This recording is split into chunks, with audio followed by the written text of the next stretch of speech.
grant for these, and as part of that, we have to do a public hearing, and that's why we're here today. These ones, for the most part, are ones that we've been working on for a while. South Street's an important one because we want to finish the sidewalks there. You have Lake Street near the school. Parts of 83, you know, the goal is to have a sidewalk all the way down 83 at some point. So I'm going to let these guys talk about what the specifics are on them, and if you have questions, we'll open it up for questions afterwards. Okay? Thank you, sir.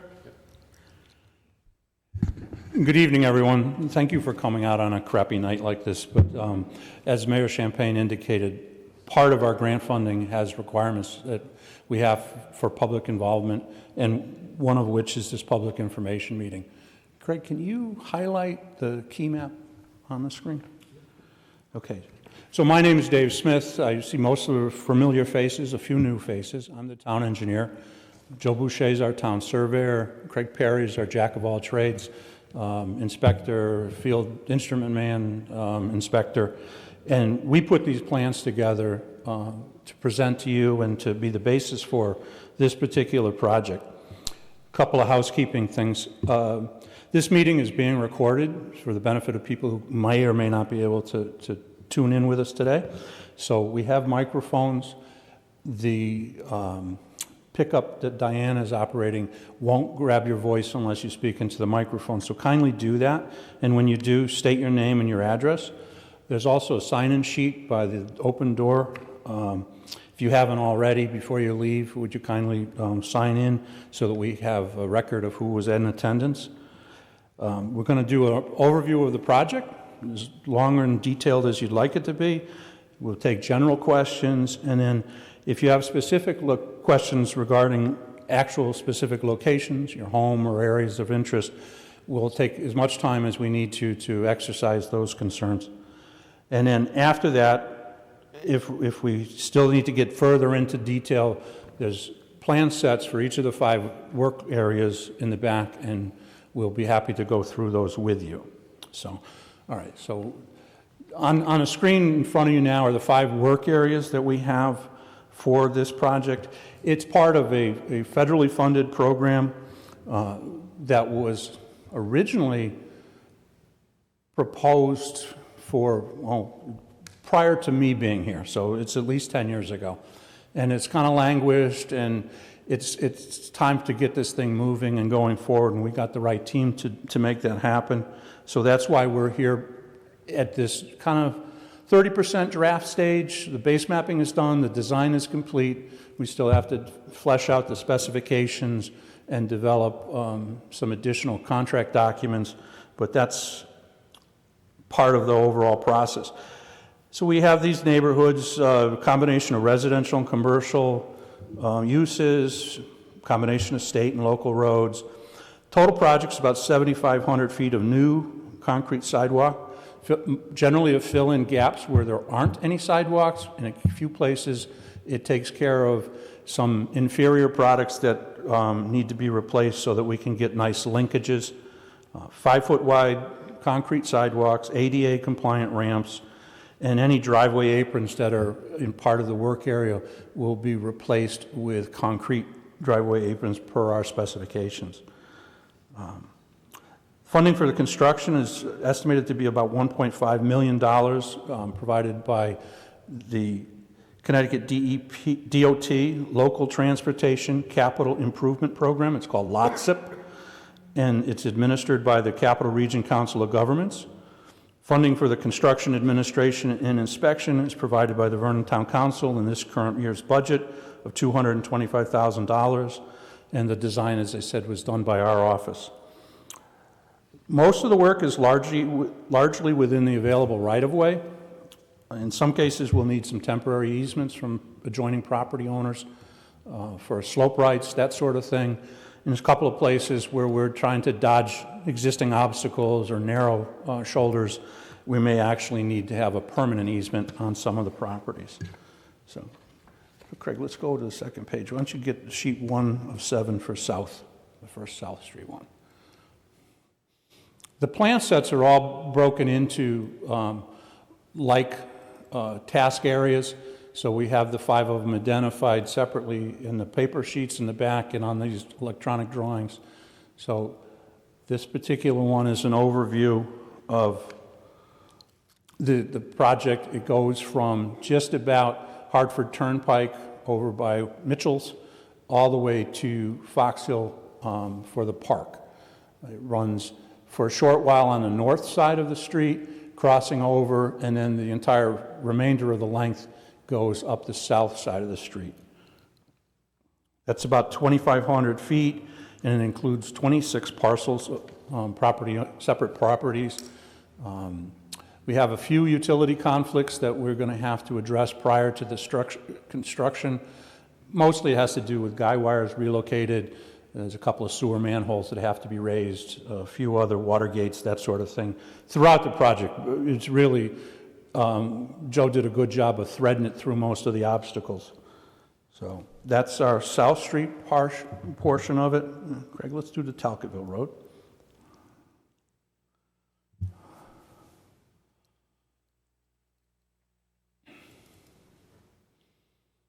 Okay, this shows the improvements going from what would be kinder care down on Route 83, the new nursery school that was built, all the way up to the southerly driveway of Cumberland Farms.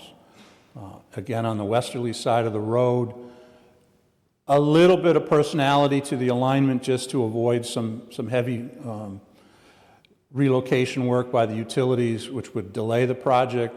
I think overall it feels comfortable, and I think people will not find it to be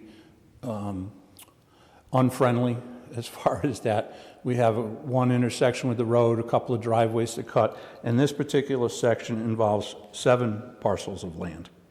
So let's go to Lake Street. Yeah, go to Lake.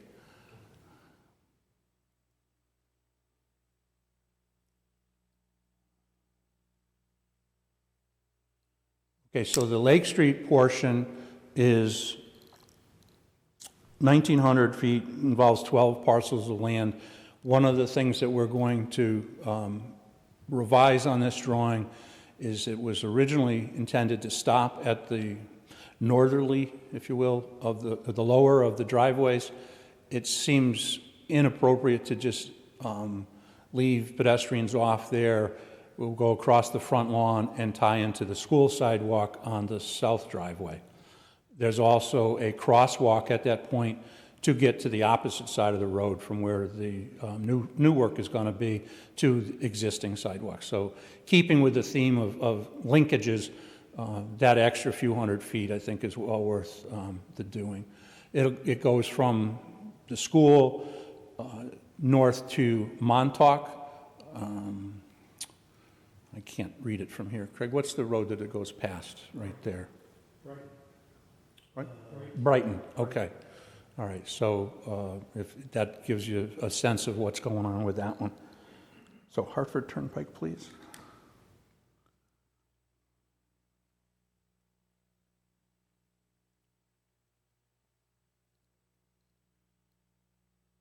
So Hartford Turnpike extends from number 777, which is actually town property. It's a access strip to the backland at the school, goes across the frontages there, down Thrall Road, and crosses over west about at the Strong Farm. At one point, there was consideration of going solely on Hartford Turnpike and then accessing the existing sidewalks at or about the police station. That's a tough intersection, even without pedestrians. So it seemed more appropriate, at least for the time being, to go down Dart, and the sight lines at that point are magnificent. Maybe some speed issues, but we are 500 feet away from a stop. It should be a fairly practical place to cross the road. And I imagine that at some point, the state did a little monkeying around with that intersection, but they never quite fixed it. And I think we're probably going to end up having a capital project to do something down there in the future. And at that point, we can consider, if we've made enough improvements that it's safe to do that, we can have the sidewalk go in two directions. That's not a problem. But for the time being, I think this is the best way to get this thing moving and to come up with a safe combination. The Hartford Turnpike involves 1,700 feet and about 4 different parcels. A lot of it along Thrall is in the shoulder adjacent to the fence for the ball field for the school. So. And then the last section is Dobson. Craig?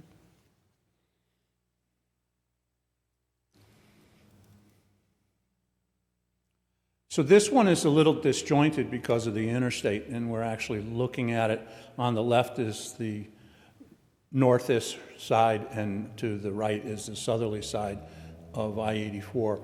So we're going to go from Dobson Commons, where the sidewalk presently stops, up to the intersection with Hartford Turnpike. The state is making improvements there to their signaling program and their crosswalks.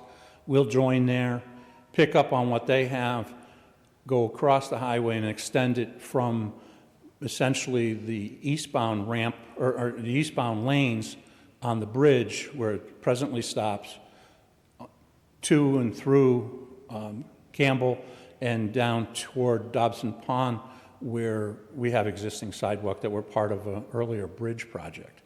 So that includes 550 feet and 4 different parcels as well. So, thanks, Craig. So we have a schedule. Ideally, we'd like to be building this next summer in the fall. Could be delayed while we get approvals. There's a long list of things that we have to deal with as far as getting, the goal is to get an authorization to go out to bid from the state. And to do that, we have our preliminary design, which has been submitted to CROG. This public information is a key, meeting is a key feature of that. We have interviews next week for our construction administrator and inspector, get them in on board early so that they're intimately familiar with what's proposed.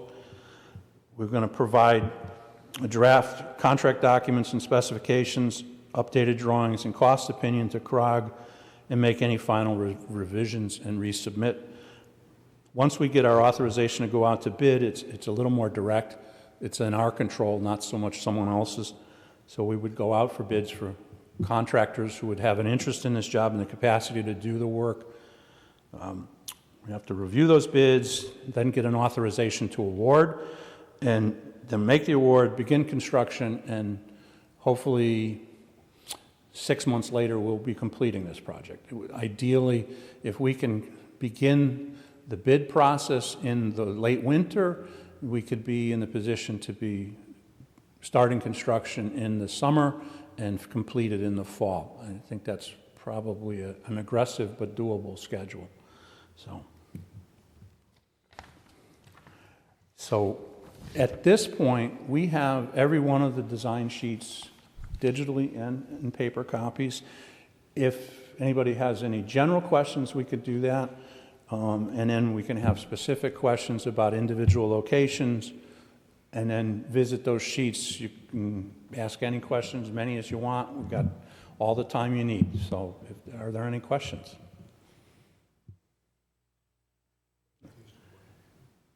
Yeah. Okay. Yeah, it's it.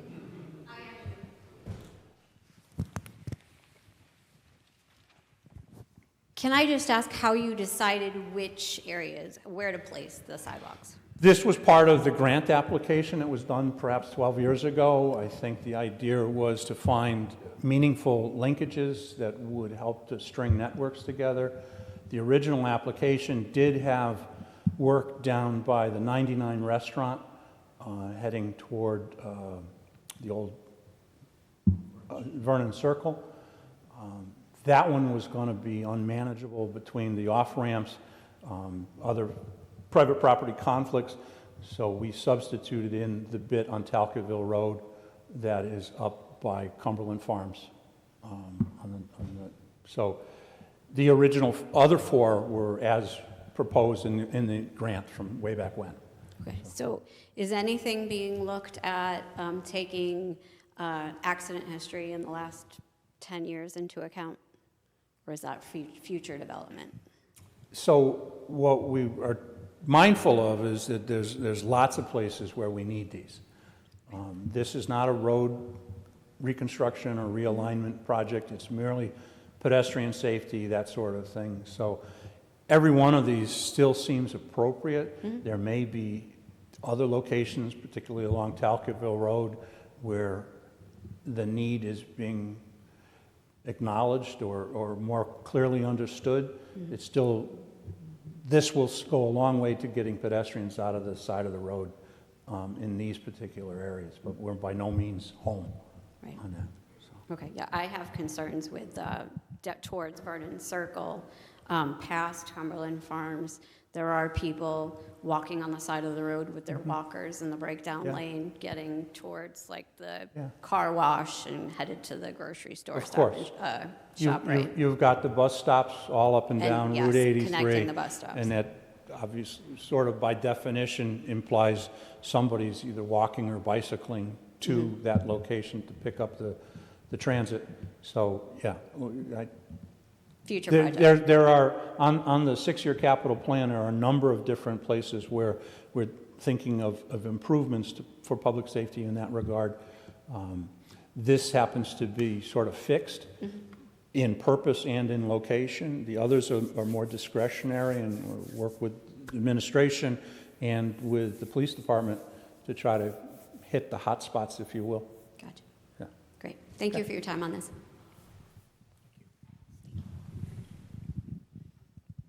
Anyone else? Okay. Oh, yeah, please. I have a question on South Street. Sure. I'm the mailman in that area. And the painted stripe that designates the walking area on the, would be the south side of the road, in the area of White Street, and then it goes up to Crown Street, is so incredibly narrow that you literally cannot get both feet inside Can it. you bring the Google up, Craig?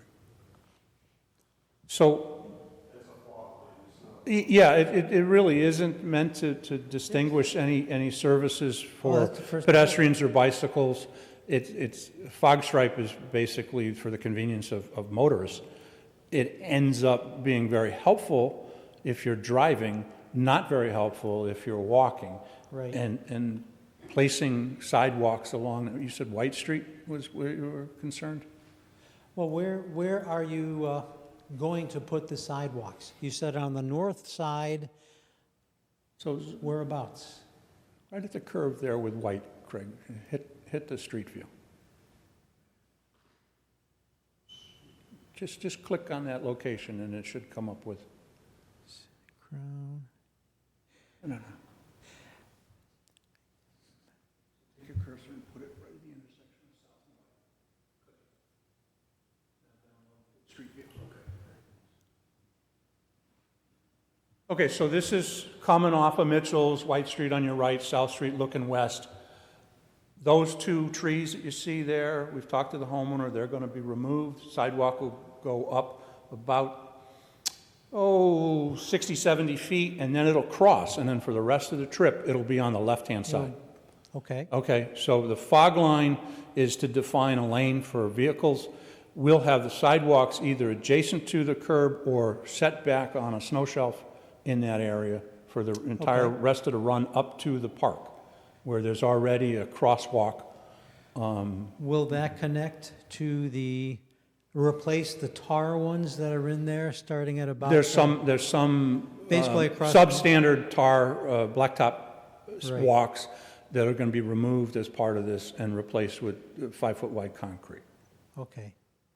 Very good. Thank you. Okay, yeah.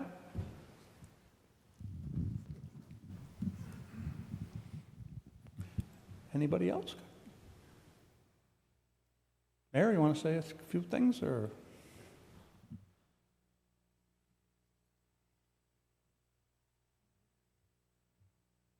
So again, this was the public hearing just for the grant. But we've had a sidewalk program going for a little bit right now, and we are, like I said, I want to do the length of 83, and we want to continue looking at Route 30. And there's a couple other spots in town that we really need, but you know, right now we are looking at some of those sidewalks that need to be replaced as well, but we're trying to get to the schools, the high traffic areas, and basically anywhere somebody's been, where there's a lot of traffic crashes.